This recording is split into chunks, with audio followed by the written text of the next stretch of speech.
and we welcome you to the second portion, the second part of this series of the Community Lecture Series. This series is entitled Challenges at the Crossroads, Finding Solutions to Local Issues.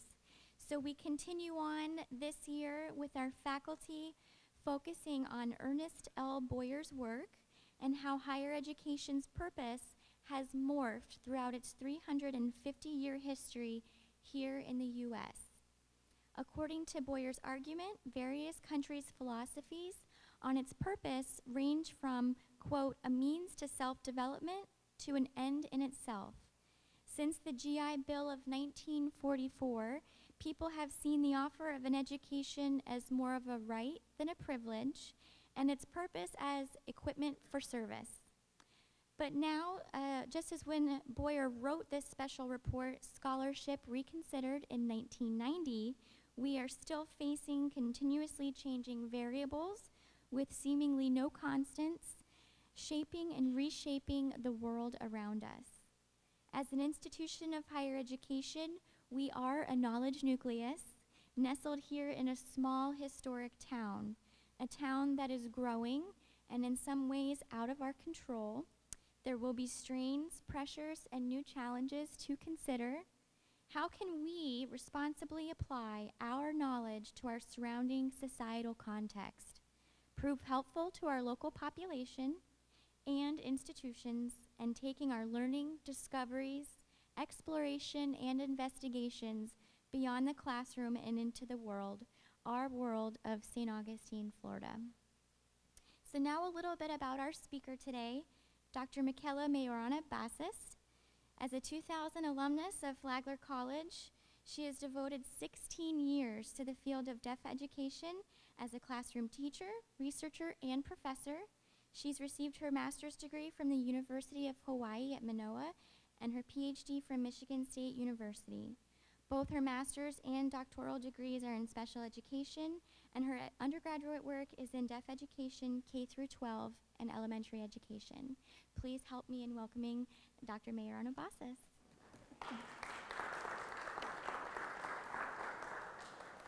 Hello, good morning. It's good to see you all here today. Just a little bit of a preface about how I'm going to structure the presentation today.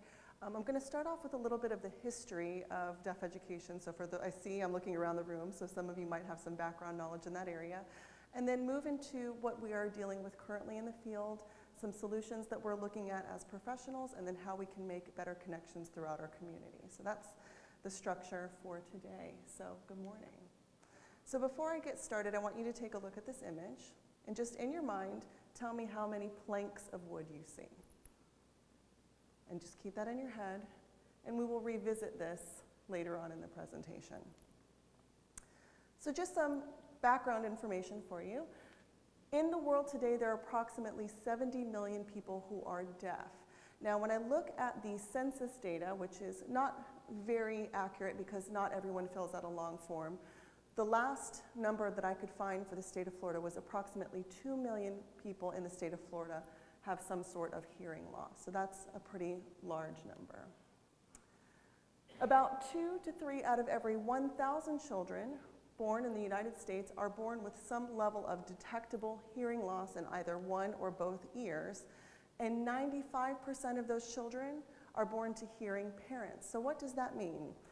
It means largely for many parents that their child is the first deaf person that they ever meet, which means that they're going to have to start making decisions quickly about how to communicate with their child, how to educate their child, and what lifelong decisions they're going to make. But what does hearing loss really mean? I've run into folks and they say, well, if you have a hearing loss, that means you can't hear anything, right? It's complete and total deafness. Well, that's not always the case, and so I have a little simulation here for you that will give you a general idea of what it might sound like to have a hearing loss at various levels.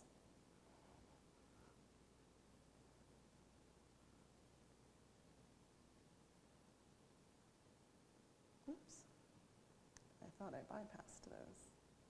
I did, it's here. 1, 2, 3, 4, 5, 6, 7. Aha! You're on my apartment building on Granite Avenue. You owe me $300. Get it up? Fred, take it easy. It's You can only see a how it game. changes. Wilma, I'm just like them big tycoons. I play to win. Now, Barney, pay up or get out of the game. Put on boxes. That's one down and two to go. Ready? It's your turn. I don't have any more money either. You got it all. Then I'll take the mortgage on your open toe. Well, come on, take the bank. Well, you don't just sit there like a dummy. I will not have you talking that way to our guests. Come on, Barney. I think we'd better go home. Okay, so hopefully that gave you a little bit of an idea of what it's like to have a hearing loss on a variety of levels. Let me see if I can do this correctly. Awesome.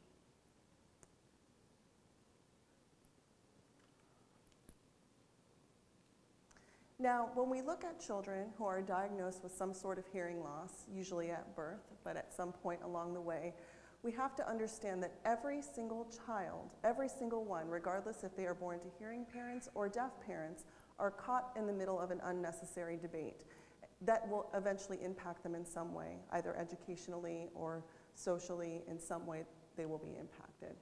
So how did we get to this point?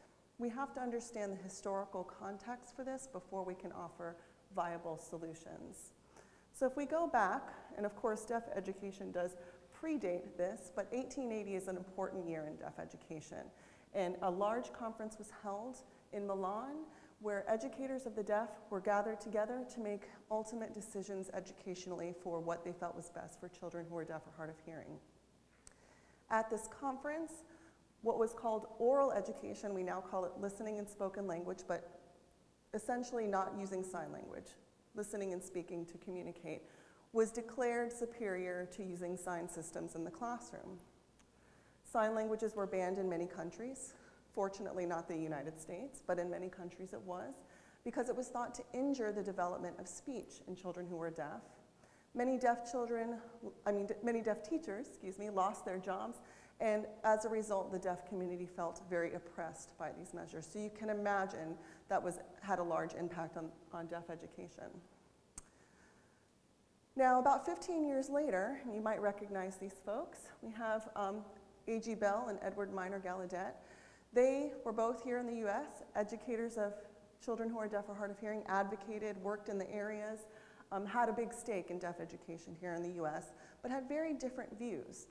What many people don't realize is that they were actually colleagues. They knew each other, they hung out together, they talked a lot. They didn't always get along, but they had a pretty good working professional relationship in many heated debates. Well, in 1895, they both got together for a conference in Flint, Michigan, and at this conference, this is when the division really started to begin. And so I'm gonna read you just a little excerpt from a book. It's called Never the Twain Shall Meet, and it kind of gives you a picture of what that tension looked like in Flint in 1895. Summers in Flint were always hot, and the summer of 1895 was no exception. Perhaps the temperature had something to do with the heat being generated in the convention hall, for what had started as simply a gathering of teachers of deaf children had turned into high drama. There was always the chance of major confrontation when these two men got together, but what transpired during the last week had surprised everyone. First, the leader of oral education, Alexander Graham Bell, made the standard speech emphasizing cooperation and unity. His arch-rival, sign language proponent, Edward Minor Gallaudet, was expected to do the same.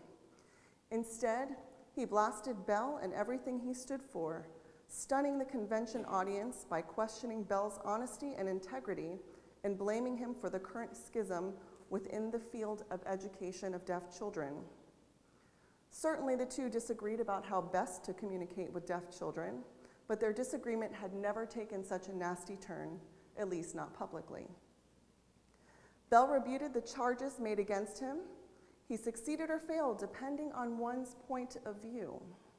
His allies, supporters of oralism, characterized his speech as inspired and delightful. Sign language proponents, however, called it lame and impotent. Thus, the stage was set for another confrontation when the delegates took their seats for the convention's last session. The convention hall was steaming when Dr. Matheson from the Ontario School for the Deaf rose and walked to the podium. "Let there be peace," he intoned, and motioned to Bell and Gallaudet to the front. At first, neither man moved. Then, at the urging of those around them, the two men began walking towards each other. They had feuded for years, but now the relationship had hit rock bottom. How could they possibly make peace? The delegates became silent as the two men approached one another, their footsteps echoing through the hall. People in the back rows stood for a better view. When Bell and Gallaudet were within arm's reach, each man, without smiling, extended a right hand, the tips of their fingertips, or their hands, barely touching, in the most frigid of handshakes. Then, without speaking, each man turned away. A plea had been made for peace, but a different message had been given. Henceforth, signers and oralists would take different paths. The last chance to unify in the field had been lost, resulting in many more years of antagonism and frustration for teachers, parents, and deaf children. So I think that paints a pretty bright picture of how we have come to this point in our field. Those men had the opportunity to come together and find a solution on how to work together. Instead, they went on their own paths and they created a divide that would forever impact deaf education, or maybe not. So, how have these communication wars influenced us as parents and professionals? Think about that for a moment. When we prepare teachers, when we give parents information, all of that information has been skewed based on your perception of what you believe is correct.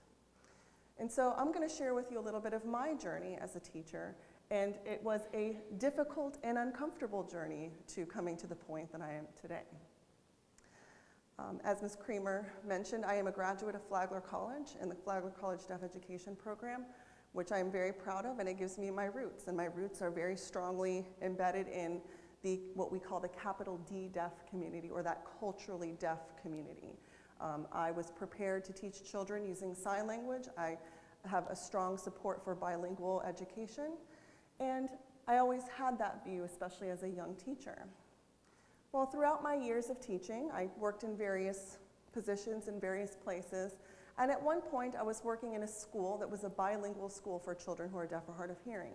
And they had instituted a policy, a no-voice policy, no exceptions. Even the custodians couldn't use their voices. Everybody in the school had to sign, the secretaries, the lunch ladies, everyone, right? And we weren't going to use our voice because we wanted to model good language and good ASL for our students. And I was teaching 5th grade at the time, and I had a pretty good mix, a pretty big class of students. And I had a young girl come to me, and she had come from another country, so she was very newly exposed to language. And she was learning sign language, but she was also kind of chatty. She was hard of hearing, moderate hearing loss, and so she liked to use her voice. And of course, we never discouraged the children if they wanted to use their voice, but we always modeled sign language as the communication preference. And she came up to me one day, and she handed me a book, and she pointed to a word in the book, and she goes, "How do you say this?" And at that moment, I saw some of your faces. I said, uh-oh, what do I do? We have a voice-off policy here. Do I tell her? Just for a split second, this went through my mind. And so I looked at her, and she asked me again, "How do you say this?" So without really putting too much thought into it, because she had figured out that I was a hearing person, I told her. And she repeated back to me, pretty close. I repeated again. She repeated back. I said, "Yeah, that's pretty good." And then she went on her way, and nothing was of it. But in that moment, I started a seed of thinking. I said, yes, I am strongly rooted in this way of educating and communicating with children who are deaf or hard of hearing. However, I need to make room in my way of thinking for people that might not fit that exact mold that I have in my head. And so that's when my thinking began to change. I also started to think that people that conceptualize teaching children who are deaf or hard of hearing or communicating with them, if they conceptualize things differently, it does not necessarily mean that they're wrong, and it does not necessarily mean that they're my adversaries. They're practitioners. they have the same goals as I do. And just because their area of specialization is different or their goals are different doesn't mean that we can't work together. And this, again, I will emphasize, has been a difficult and uncomfortable journey for me in terms of shaping my thinking in this direction. So as I went through my career, I had the opportunity to earn a PhD under a very interesting grant that was entitled the National Leadership Consortium in Sensory Disabilities. And through this consortium, there were 12 fellows that were part of this program, spread across the country at different universities, but we did get together for conferences and online communication. Out of the 12 of us, 6 of us were deaf education professionals. And of those 6 deaf education professionals, 3 of us had expertise in bilingual education, or sign language for children who are deaf or hard of hearing, and 3 of them had expertise in the area of using listening and spoken language. So you could imagine what it was like the first time we all got in a room together and figured this out. We said, oh, this is going to be a little bit interesting. But as we went through our program, as we started having talks with each other professionally, sometimes not professionally over dinner or some sort of social occasion, we began to realize something, that everyone in that room had the same goal for their students. We wanted our students to be able to communicate, be educated, have a happy, fulfilling life, have strong bonds with friends and parents, and just be a regular person, an overall happy individual that can go about and do what they want to do in this world just like everyone else. And so as we had these conversations, we all started saying, you know, we should build our own little community of practice around these thoughts and ideas and talk about it and evolve the way we're thinking and learn from each other. And maybe that will help us grow as professionals. And this is where Bell and Gallaudet struggled. They did try, they did make an effort. If you look back into the history, they did try to meet on occasion, and they had heated arguments and spirited arguments, but at the end they always shook hands and said, okay, very good, and went on their ways. However, where they were different is that each of them was afraid of being wrong. There was an ego thing there. They couldn't be wrong. If I'm wrong, if he's right and I'm wrong, well then, there it all went, all my life's work. So as a result of them not being able to accept the fact that there might be more than one truth, we've been paying a price as a field. So my goal as a professional now is to build community within deaf education. We are such a small field, we are such a small percentage of the wide world, and it seems silly for that very small group to be divided into 2 even smaller groups. So what I'd like to do is propose to build a community of common unity among practitioners that teach children who are deaf or hard of hearing. Some of you in this room might recognize this young lady, Heather Artinian. She was the subject of a very controversial documentary that came out back in the 80s called Sound and Fury. She is a deaf woman of a deaf family, and they all use sign language. They're very culturally deaf, that capital D deaf, cultural deaf.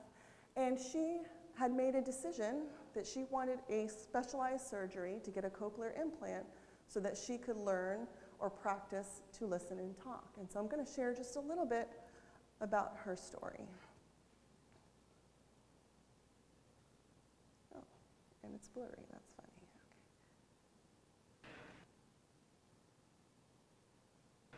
Today I want to tell you about how I got to the Heather world, and I sincerely hope that what I'm about to say today will help you understand better why you should build bridges between the worlds of your whole lives. I was born very deaf, which means I could not hear anything but a topic bomb, which would be useful. I'm thankful for that. Otherwise, I get a peaceful night of sleep every night without fail, which is awesome. My family is deaf. My parents are deaf. They're also culturally deaf, which means they communicate using sign language. They went to deaf schools. They have deaf friends. They are just totally immersed in that world.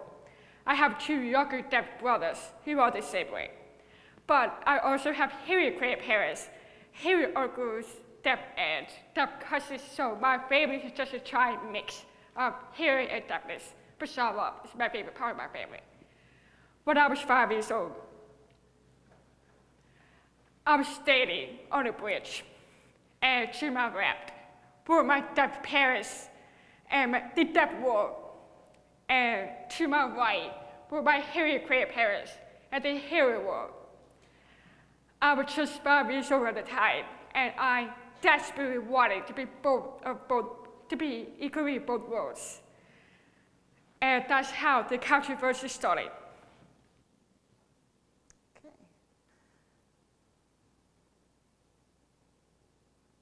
I'm going to be an expert at this by the time I'm out of here. All right. So Heather Artinian talked about bridging the two worlds that she experienced even within her own family unit, and she desperately wanted to be a part of both worlds. And what I think is important to understand, and when I look at deaf individuals like Heather, I need to understand that not all deaf people are going to fit into one mold, and some might have a desire to be a part of the hearing world, while some may not.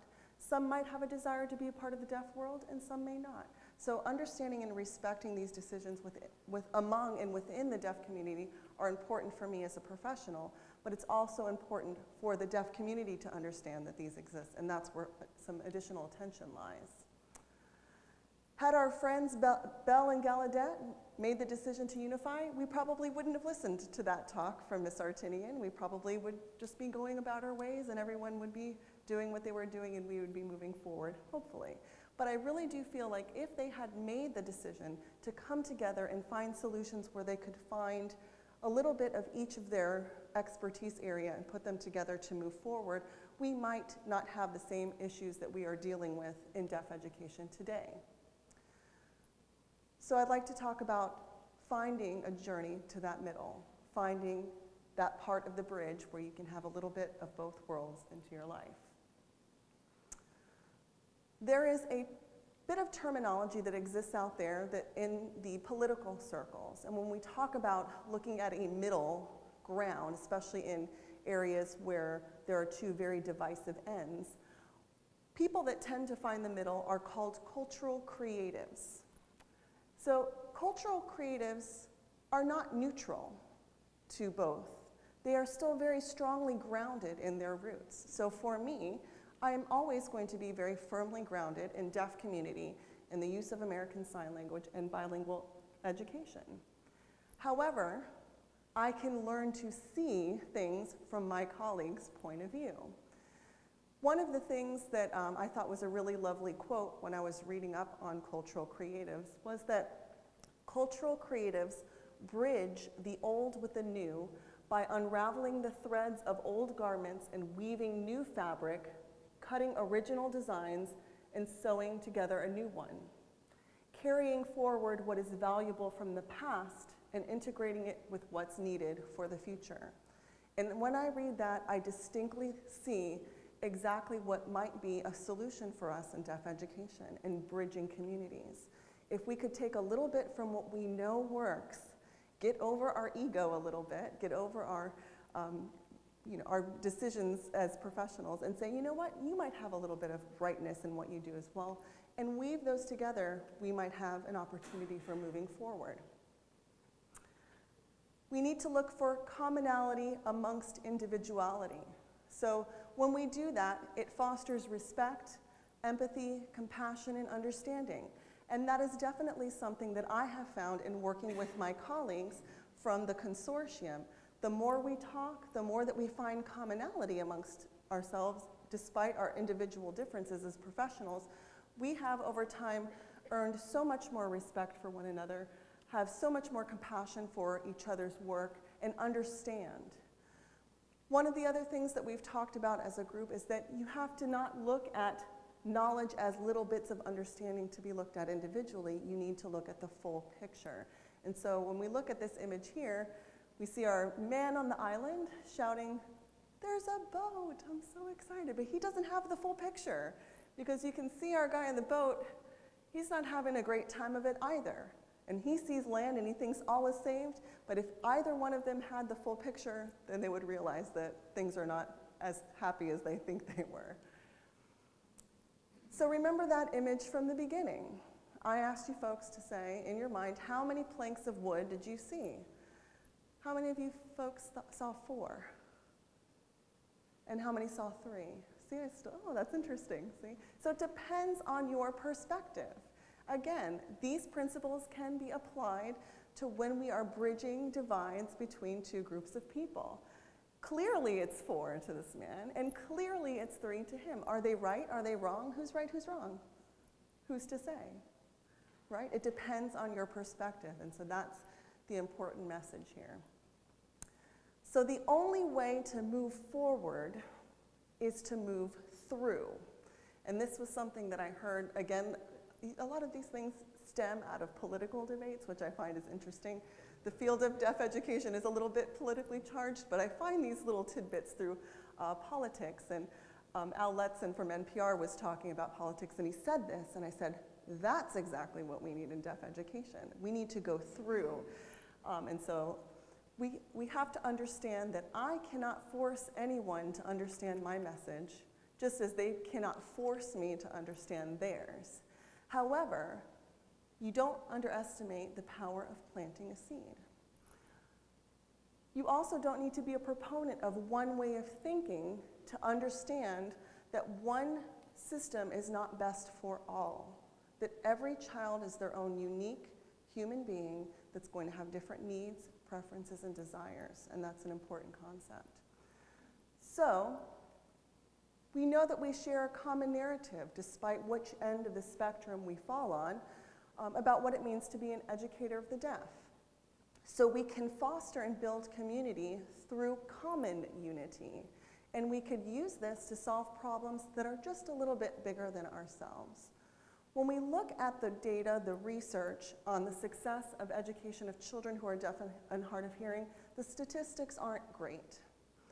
Depending on who you read, you can say that the average child will graduate from high school with approximately a 3rd to 4th grade reading level and be using mathematics skills about 6th grade levels below their hearing counterpoints. So there are some disparities there. And I think, as a professional, I believe that some of those disparities are a creation of these divides that we've had in the field. And I say this because when we look at parents and they meet their child for the first time and they're told that their child is deaf, where is the first place they go? They go to the professionals.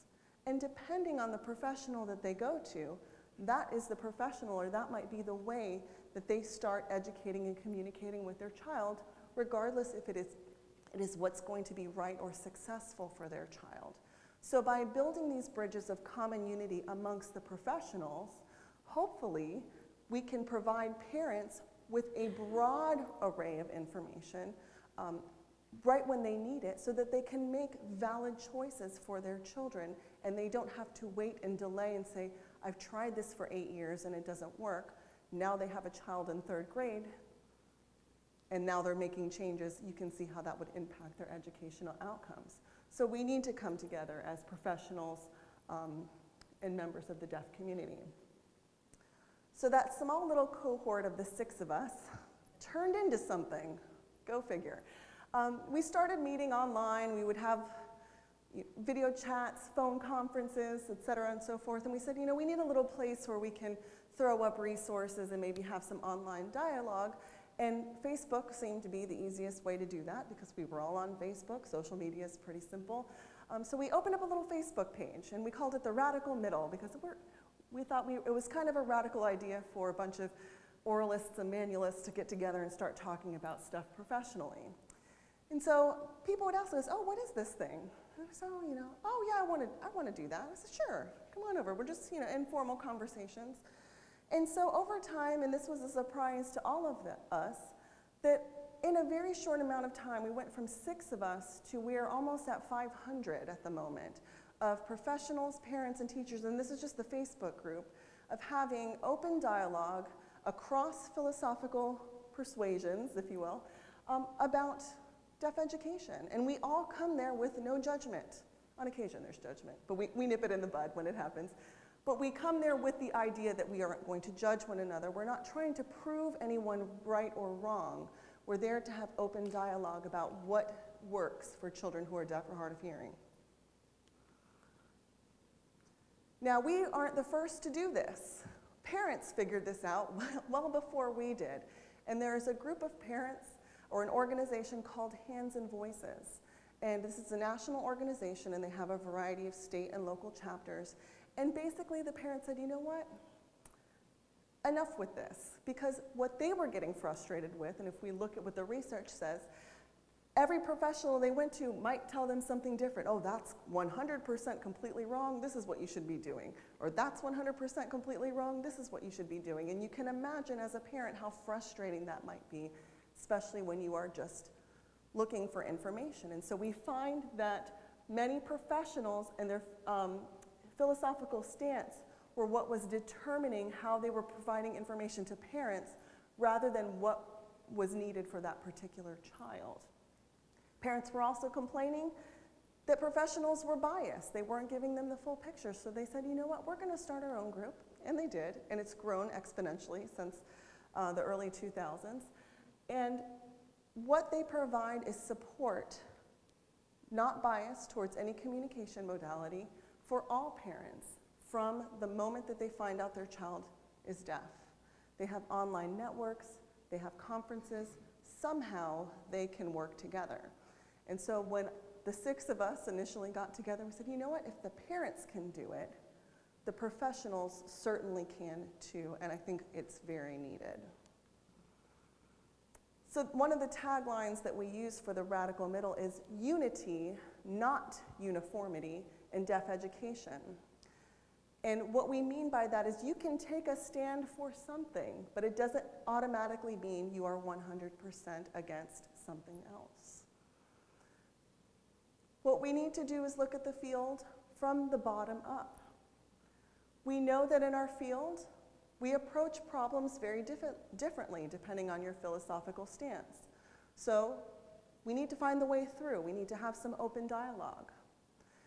Deaf education teacher preparation programs are not required to bridge the divide between the two philosophies. So we need to design programs that are truly comprehensive. And that is something that we're doing here at Flagler College, is we are designing a program that is balanced, that provides information on both sides of the spectrum so that our teachers are prepared to work with all types of students and have these dialogues with other professionals. For example, students that are in signing programs should take audiology classes and get a little taste of that. And teachers that are learning to be listening and spoken language professionals need to maybe learn a little bit about bilingualism. And when they have the full picture, much like those planks of wood, they'll have a better understanding in moving forward.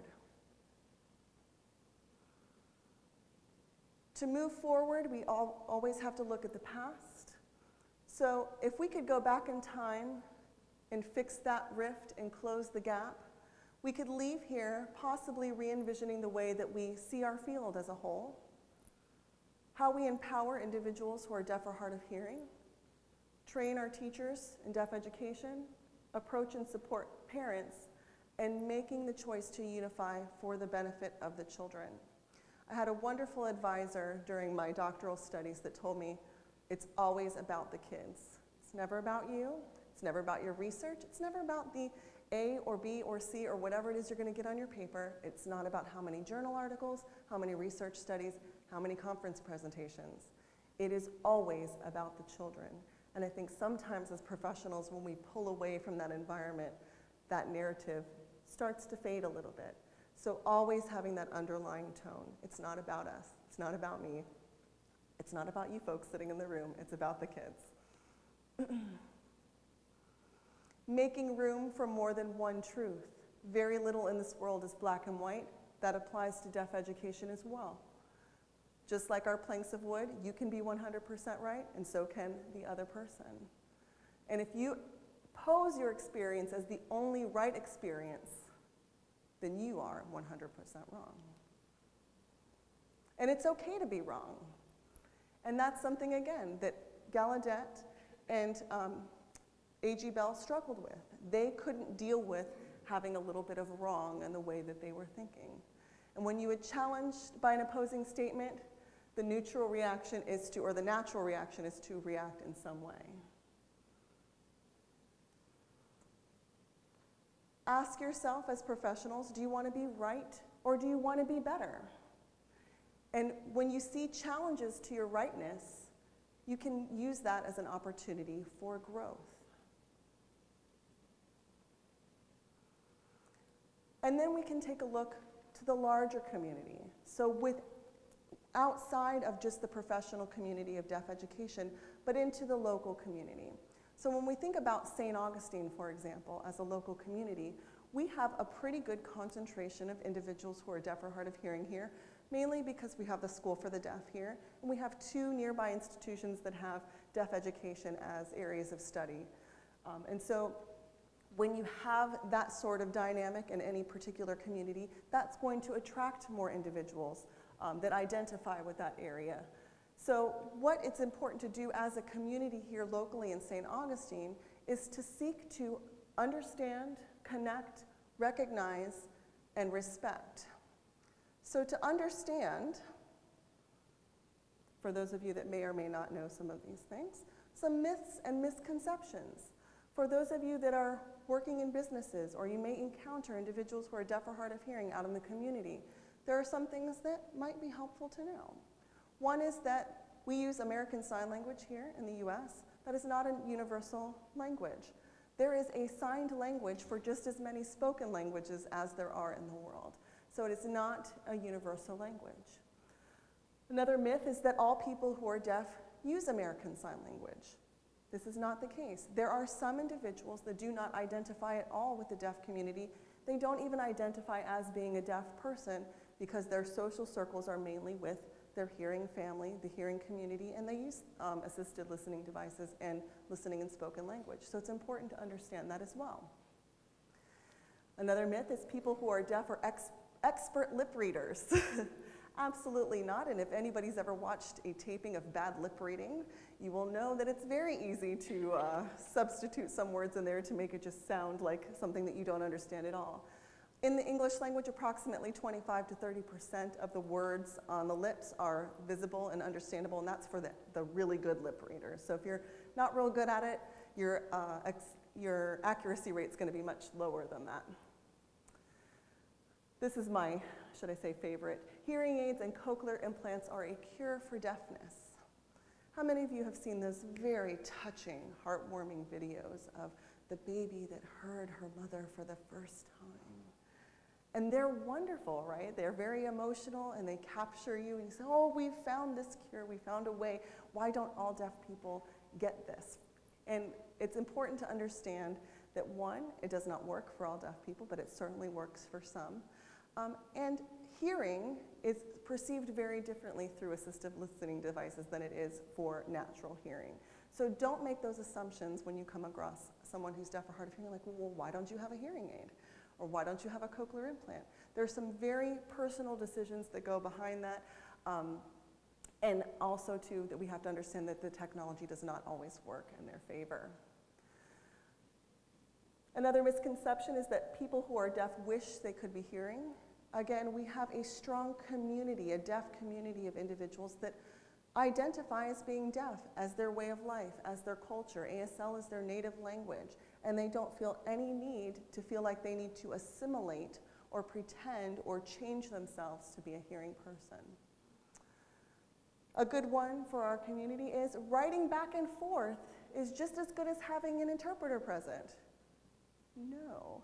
I watched a documentary recently where it was following a couple of deaf families, and one thing that was particularly frustrating to me is that a father was taking his daughter for some medical procedures. He was deaf, and he would come to the hospital and he'd say, oh, is the interpreter here yet? Oh, not here yet. Is the interpreter here yet? Not here yet. Oh, well, we'll just write back and forth. So if you can imagine if you were in a situation where maybe some really important information needed to be given to you, and you're writing back and forth with your doctor, and maybe something that's not your first language, you have to consider that as well. That is not something that should be an acceptable replacement. It's also important to see the flip side of this. Some people believe that if a deaf person has really excellent speech skills, that they don't need an interpreter. Oh, I understand her just fine. She's speaking very clearly. So what's important as a community is to understand the needs of deaf people as individuals And someone that may speak very beautifully still might need an interpreter, and someone that maybe doesn't have great speech skills maybe doesn't want an interpreter. You should raise your voice or shout when talking to a deaf person. That's probably not a great idea. It also distorts what's going on the lips, so that can distort any lip reading ability. People who are deaf cannot drive. People who are deaf use Braille. I can't tell you how many times I've been into a restaurant and they get all excited when deaf people come in and say, "We've got a Braille menu for you." And I said, well, that's fabulous, but that's not going to help anybody at this table. So being aware and understanding the deaf community and the members of our community and how to interact and how to respect them as individuals is important in order to make these connections within our local community. Let's see if I, whoops, nope. Oh, I did it wrong. There we go. Connect. Ah, you saw the ending. Don't say anything. Some of you may or may not have seen this in the news, but it was roughly about a year ago, where one of our local Starbucks, this is Starbucks on 16, accidentally figured out that they had a way of serving their deaf customers in a very unique way. Starbucks had designed video monitor drive-through. So you know when you order in the drive-through and you shout all your things to the little microphone, Starbucks was putting in video panels so that you could see the barista and have a nice conversation while looking at a person. They thought, oh, wouldn't that be a nice thing, right?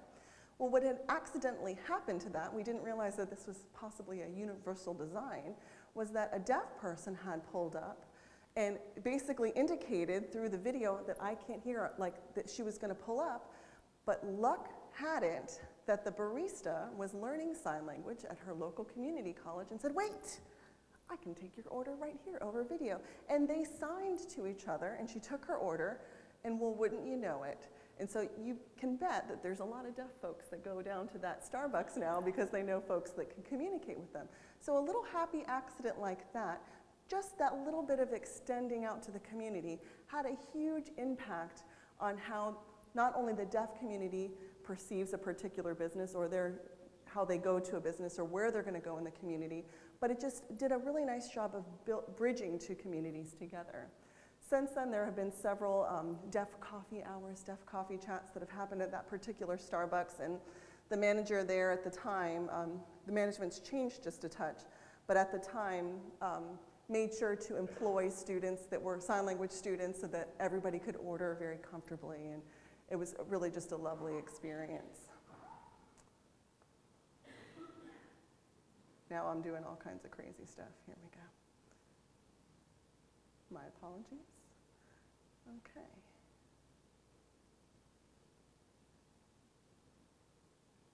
And then our last thing here is to recognize, so we can expand local partnerships. Here we go. I need to practice that a little bit better. So what we can do is that we can expand local partnerships based on that model that we saw with Starbucks, or based on other models that we see in other communities. One of the projects that we tried to get this done, but with the hurricane and everything else, things didn't go as well as we wanted. But we wanted to, as I teach a Foundations of Deaf Education course, in that course we wanted to do a little side project where we were bridging local businesses in the area with the deaf community through certain events. For example, having a day where you go to a restaurant and you teach some of the wait staff how to say, hello, good afternoon, can I take your order? Just some simple things to have outreach to the deaf community. Another idea was to set up some classes for our first responders to come in and learn some important signs so that when they go out and they're doing some sort of assistance for a person, if they run into a deaf person, that they can at least say to them, it's okay, you're fine, you're safe, I'm here to help you, an interpreter's on the way. Can you imagine as a deaf person if a police officer or a fireman told you that and you said, okay, an interpreter is on the way? Making those little connections can make such a big difference in the way that we connect in our community. Another one that we were really hoping to do as well is at the movie theater. Now, the movie theater does offer a variety of very interesting ways for accessibility for watching movies. However, in some states, they offer what they call open caption movies, where a person can come in and they don't need any device, any special glasses, any special panels, any special anything, because all the subtitles come up on the big movie screen and they can sit, relax, and enjoy a movie just like anybody else. And so these are some ideas that we had circulated through our class that we hope to continue working on so that we can make those stronger partnerships within St. Augustine. But you know, we'll get there. We had a little hiccup with all the weather, but we'll get there eventually. And so when you go out into the community, think about ways that you can make connections to individuals who are deaf and hard of hearing. So I thank you for being here today. I think we have a few minutes for questions, and thank you very much.